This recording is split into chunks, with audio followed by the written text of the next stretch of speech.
धक से यह गीत हास्य गीत मैं आपके सामने लेकर के प्रस्तुत हुआ हूं।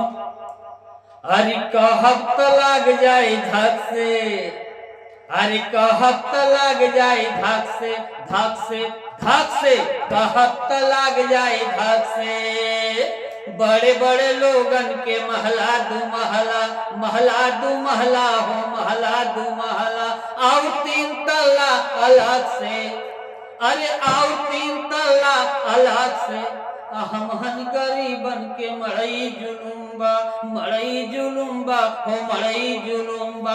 पानी बसे चुआ लगे टप से, टप से कहब तो लग जाए धक से, धक से कहब तो लग जाए धक से। अरे बड़े बड़े लोगन तो 4 व्हीलर मांग, 4 व्हीलर मांग हो 4 व्हीलर मांग, और हीरो होंडा अलग से, और हीरो होंडा अलग से। हमहन गरीबन के साइकिल जुलुम्बा, साइकिल जुलुम्बा भैया साइकिल जुलुम्बा।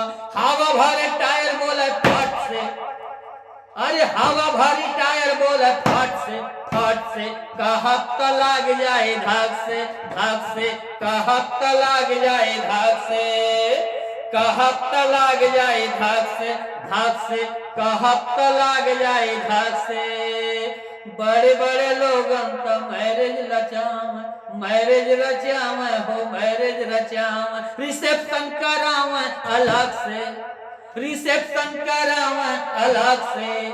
हमहन गरीबन के तिल को जुलुम्बा, तिल को जुलुम्बा भैया तिल को जुलुम्बा। बनल रिश्ता टूट जाला खट से, खट से बनल रिश्ता टूट जाला खट से। कहब तो लग जाए धक से, धक से कहब तो लग जाए धक से।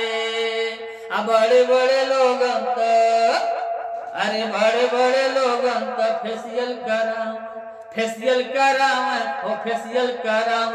मसाजो कराम अलग से, मसाजो कराम अलग से। हमहन गरीबन के दाढ़ी जुलुम्बा, दाढ़ी जुलुम्बा भैया दाढ़ी जुलुम्बा। दाढ़ी बने गाल कटे कट से, कट से दाढ़ी बने गाल कटे कट से। कहब तो लग जाए धक से, धक से कहब तो लग जाए धक से। अगर आपको ये मेरी हास्य गीत अच्छी लगी हो तो लाइक और सब्सक्राइब जरूर करिएगा। धन्यवाद।